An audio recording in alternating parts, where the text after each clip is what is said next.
সাবধান জমির মালিকরা, অবৈধ দখলদারদের আর উচ্ছেদ করা যাবে না। নিজের জমি হারাতে চলেছেন প্রকৃত মালিকরা। 12 বছর পার হলে জমি শেষ। রহমত আলীর বাস্তব ঘটনা শুনুন, গুজব নয়, আইনি ব্যাখ্যার আলোকে বিস্তারিত আলোচনা থাকবে, তাই সাথেই থাকুন। ভিউয়ার্স, সাবধান জমির মালিকরা, আপনার সাধের জমিটি কি চোখের সামনে অন্য কেউ দখল করে নেবে আর আপনি তাকে উচ্ছেদ করতে পারবেন না? আপনি কি সত্যি নিজের জমি হারাতে চলেছেন? সাম্প্রতিক সময় একটা কথা খুব শোনা যাচ্ছে যে অবৈধ দখলদারদের নাকি আর উচ্ছেদ করা যাবে না, কিন্তু দেওয়ানি আইন আসলে কি বলে? সত্যি কি প্রকৃত মালিকদের মাথায় হাত? আজকের ভিডিওতে কেরানীগঞ্জের গদাবাগের রহমত আলীর একটি বাস্তব ঘটনা দিয়ে আপনাদের চোখের সামনে পর্দা সরিয়ে দেব। সম্পূর্ণ ভিডিওটি দেখুন, কারণ শেষে থাকছে জমি বাঁচানোর 3টি গোল্ডেন টিপস। ভিউয়ার্স, কেরানীগঞ্জের গদাবাগের রহমত আলীর গল্প।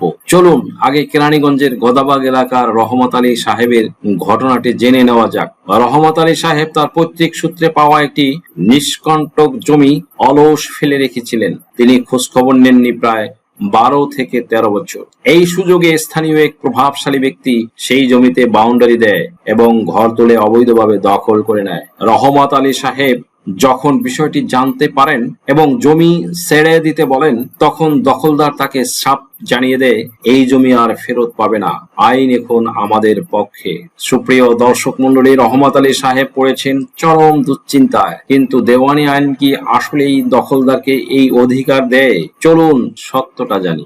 আইনে একটি কথা আছে যাকে আমরা বলি তামাদি আইন বা লিমিটেশন অ্যাক্ট 1908। এই আইনের 28 ধারা এবং প্রথম তফসিলের 142 ও 144 অনুচ্ছেদ অনুযায়ী যদি কোনো ব্যক্তি তার জমিতে অন্য কারো অবৈধ দখলের বিরুদ্ধে 12 বছরের মধ্যে কোনো আইনি পদক্ষেপ বা সত্য সাব্যস্ত পূর্ণ দখল পুনরুদ্ধারের মামলা না করেন, তবে তিনি তার মালিকানা বা জমি ফিরে পাওয়ার অধিকার হারাতে পারেন। একে আইনি ভাষায় বলা হয় অ্যাডভার্স পসেশন বা অনুকূল দখল। ভিউয়ার্স, তার মানে কি? তার মানে এই নয় যে কেউ দখল করলে জমি মালিক হয়ে গেল। আইন মূলত অলস মালিকদের শাস্তি দেয়।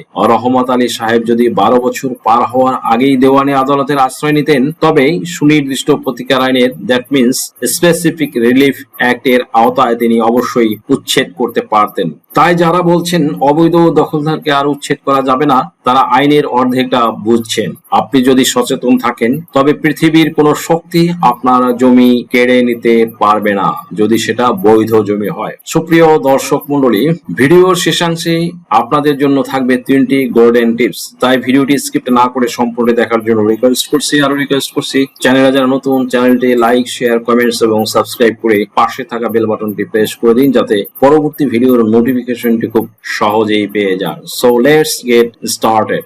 অবৈধ দখলদার আর উচ্ছেদ করা যাবে না, প্রকৃত ভূমি মালিকের মাথায় হাত। সুপ্রিয় দর্শক মন্ডলী, বাংলাদেশের দেওয়ানি আইনে জমির মালিকানা ও দখল নিয়ে জটিলতা যেন পিছু ছাড়ছে না। বিষ ফোড়ার যন্ত্রণা যেমন মানুষকে ঘুমাতে দেয় না, তেমনি এই জমি জমা সংক্রান্ত বিরোধের বিষয় সংক্রান্ত বিষ ফোড়ার যন্ত্রণা মানুষকে দিনে রাতে কষ্ট দেয়। নীরবে যন্ত্রণা দিতেই থাকে। অনেক সময় প্রকৃত মালিক হয়েও ভূমির উপর নিয়ন্ত্রণ হারিয়ে ফেলছেন বহু মানুষ। অন্যদিকে যারা অবৈধভাবে জমির দখলে রেখেছে, তারা আইনের ফাঁক ফোকর গড়িয়ে অবস্থান বজায় রাখছেন বছরের পর বছর ধরে। আইন অনুযায়ী জমির মালিকানা থাকলেও যদি এই জমির উপর দখলে না থাকেন, তাহলে আদালতে নিজের অধিকার প্রমাণ করতে যথেষ্ট কাঠ খড় পোড়াতে হয়। কারণ দেওয়ানি মামলায় দখল একটি গুরুত্বপূর্ণ বিষয়। ভাইরাস কেউ যদি কাগজপত্র ছাড়াও দীর্ঘদিন ধরে কোনো জমি দখলে রাখে এবং হঠাৎ করে তাকে উচ্ছেদ করা হয়, তাহলে তিনিও সুনির্দিষ্ট প্রতিকার আইন 1877 তথা স্পেসিফিক রিলিফ অ্যাক্ট 1877 এর আন্ডার সেকশন 9 অনুযায়ী মামলা করতে পারেন এবং দখল পুনরুদ্ধার চাইতে পারেন। আইনের ভাষায় সুনির্দিষ্ট প্রতিকার আইন 1877 তথা স্পেসিফিক রিলিফ অ্যাক্ট 1877 এর under section 8 and under section 9 অনুযায়ী জমি নিয়ে 2 ধরনের মামলা করা যায়। 8 ধারায় সত্য তথা মালিকানা প্রতিষ্ঠার জন্য মামলা করা যায়। 9 ধারায় হঠাৎ বেদখলের বিরুদ্ধে দখল পুনরুদ্ধারের জন্য মামলা করা যায়, যেখানে মালিকানা প্রমাণ ম্যান্ডেটরি নয়। এমনকি 9 ধারার মামলা করার জন্য সম্পত্তির কোনো কাগজ না থাকলেও চলবে, যদি প্রমাণ করা যায় যে ব্যক্তি নিরবিচ্ছিন্নভাবে এক টানা নির্বিচারে বিনা বাধায় জমিতে বসবাস করছিলেন এবং 6 মাসের মধ্যে তাকে জোরপূর্বক উচ্ছেদ করা হয়েছে। তবে 9 ধারার মামলা দায়েরের জন্য সময়সীমা অত্যন্ত গুরুত্বপূর্ণ। 6 মাসের মধ্যে মামলা না করলে এই সুবিধা আর প্রযোজ্য হবে না, এটি তামাদিতে বারিত হবে। অন্যদিকে 8 ধারার মামলা করার জন্য 12 বছর পর্যন্ত সময়সীমা রয়েছে যদি সম্পত্তি ব্যক্তিগত হয়। এখানে প্রশ্ন হচ্ছে, একজন প্রকৃত মালিক যদি জমির উপর দখল হারান তবে কি তিনি নিজেই অসহায়? এই ক্ষেত্রে তাকে 8 ধারায় মালিকানা পুনরুদ্ধারের মামলা করতে হবে। যদিও এটি দীর্ঘ ও ব্যয়বহুল প্রক্রিয়া, তবে এই ক্ষেত্রে আদালতের রায় ডিগ্রি পাওয়ার পর দখল ফিরিয়ে পাওয়ার সম্ভাবনা বেশি, পসিবিলিটি বেশি। তবে দুঃখজনক হলেও সত্য, যিনি সত্যিকারের মালিক কিন্তু জমির উপর দখল রাখতে পারেননি, তাকে দীর্ঘ আইনি লড়াই ও ব্যয়বহুল প্রক্রিয়ার মধ্য দিয়ে যেতে হয়। অপরদিকে একজন অবৈধ দখলদার অনেক সময় 9 ধারার আইনের সুযোগ নিয়ে আদালতের মাধ্যমে নিজের অবস্থান পাকা করতে পারে। আইন বিশেষজ্ঞদের পরামর্শ হচ্ছে, যে কোনো ধরনের জমির মালিকানা বা দখল সংক্রান্ত সমস্যার সম্মুখীন হলে যেন আইনের আশ্রয় নেওয়া হয়। অবৈধভাবে কাউকে উচ্ছেদ করলে তা নিজেই আইন লঙ্ঘনের শামিল এবং পরবর্তীতে আরো জটিলতায় ফেলতে পারে। সুপ্রিয় দর্শক মণ্ডলী, পরিশেষে বলতে হয় যে জমির উপর দখল থাকলে তা খুব গুরুত্বপূর্ণ। কাগজপত্র না থাকলেও দখলকারী মামলা করতে পারেন। প্রকৃত মালিকদের মামলা করতে হয় 8 ধারায়, যা ব্যয়বহুল এবং সময় সাপেক্ষ। 9 ধারায় মামলা করতে হয় 6 মাসের মধ্যে। অবৈধভাবে কাউকে উচ্ছেদ করা আইনত নিষিদ্ধ। সুপ্রিয় দর্শক মণ্ডলী, এই ব্যাপারে নতুন ভূমি আইন 2023 কি বলছে আসুন দেখি। হ্যাঁ, অবৈধ দখলদারদের উচ্ছেদ করা যাবে, তবে কিছু আইনি প্রক্রিয়া মেইনটেইন করতে হবে। প্রকৃত ভূমি মালিকের অধিকার সুরক্ষার জন্য সরকার নতুন ভূমি আইন প্রণয়ন করেছে। এই আইনে অবৈধ দখলদারদের উচ্ছেদ করার বিধান রাখা হয়েছে, তবে কিছু ক্ষেত্রে কিছু প্রক্রিয়া অনুসরণ করতে হবে।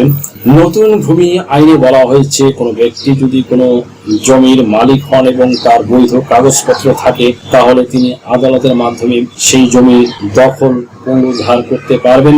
তবে যদি কোনো ব্যক্তি দীর্ঘদিন ধরে কোনো জমির দখল করে থাকেন এবং তার বিরুদ্ধে কোনো আইনি পদক্ষেপ না নেওয়া থাকে, তাহলে তাকে সহজে উচ্ছেদ করা যাবে না। এই ক্ষেত্রে জমির মালিককে আদালতে যেতে হবে এবং আইনি প্রক্রিয়ার মাধ্যমে তার অধিকার প্রমাণ করতে হবে। এখানে কিছু বিষয় উল্লেখ করা হলো। জমির মালিককে প্রথমে আদালতে যেতে হবে এবং একটি দেওয়ানি মামলা দায়ের করতে হবে।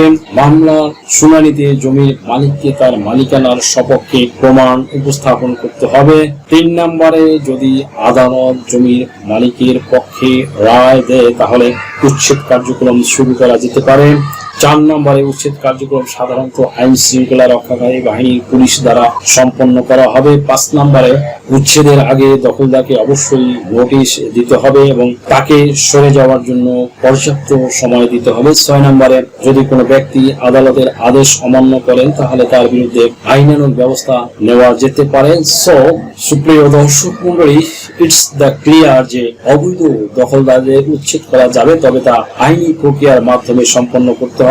প্রকৃত ভূমি মালিকদের আতঙ্কিত হওয়ার কিছু নেই, তবে তাদের আইনি সহায়তা নেওয়ার জন্য প্রস্তুত থাকতে হবে। ভিউয়ার্স, ভিডিওর শুরুতে বলেছিলাম যে 3টি গোল্ডেন টিপস থাকবে, তাহলে রহমত আলী সাহেবের মতো বিপদে যেন আপনাকে পড়তে না হয়, সেজন্য এখনই সেই 3টি গোল্ডেন টিপস মেনে চলুন, মনে রাখুন এবং মেনে চলুন। 1 নম্বরে, নিয়মিত দখল ও তদারকি বজায় রাখুন। আপনার জমি কখনো সম্পূর্ণ খালি বা অরক্ষিত ফেলে রাখবেন না। জমিতে বাউন্ডারি ওয়াল দিন, সাইনবোর্ড ঝুলিয়ে দিন, যেমন এই জমি ক্রয় সূত্রে মালিক অমুক, অথবা বিশ্বস্ত কাউকে দিয়ে চাষাবাদ বা কেয়ারটেকার হিসেবে রাখুন। জমি খাজনা বা ভূমি উন্নয়ন কর প্রতি বছর নিয়মিত পরিশোধ করুন। 2 নম্বরে, 12 বছরের তামাদি জট ভাঙুন। যদি কেউ আপনার জমি অবৈধভাবে দখল করে নেয়, তবে আজ যাব কাল যাব করে সময় নষ্ট করবেন না। দণ্ডবিধি, দেওয়ানি আদালত বা 2023 সালের নতুন ভূমি অপরাধ প্রতিরোধ ও প্রতিকার আইনের অধীনে দ্রুত আইনি নোটিশ পাঠান বা মামলা করুন। 12 বছরের সময়সীমা পার হতে দেবেন না। 3 নম্বরে, খতিয়ান ও রেকর্ড আপডেট রাখুন। জমি কেনার পর বা আত্মিক সূত্রে পাওয়ার পরপরই দ্রুত নিজের নামে নামজারি বা মিউটেশন করিয়ে নিন। বিআরএস বা সর্বশেষ জরিপে আপনার নাম ঠিকঠাক উঠেছে কিনা তা নিশ্চিত করুন, কারণ হালনাগাদ কাগজপত্রই আদালতে আপনার সবচেয়ে বড় হাতিয়ার। সচেতন থাকুন, নিজের অধিকার রক্ষা করুন। আইন ও জমি সংক্রান্ত এমন আরো বাস্তব ও সঠিক তথ্যের জন্য পেজটি ফলো ও ভিডিওটি শেয়ার করে রাখুন। সকলকে ধন্যবাদ।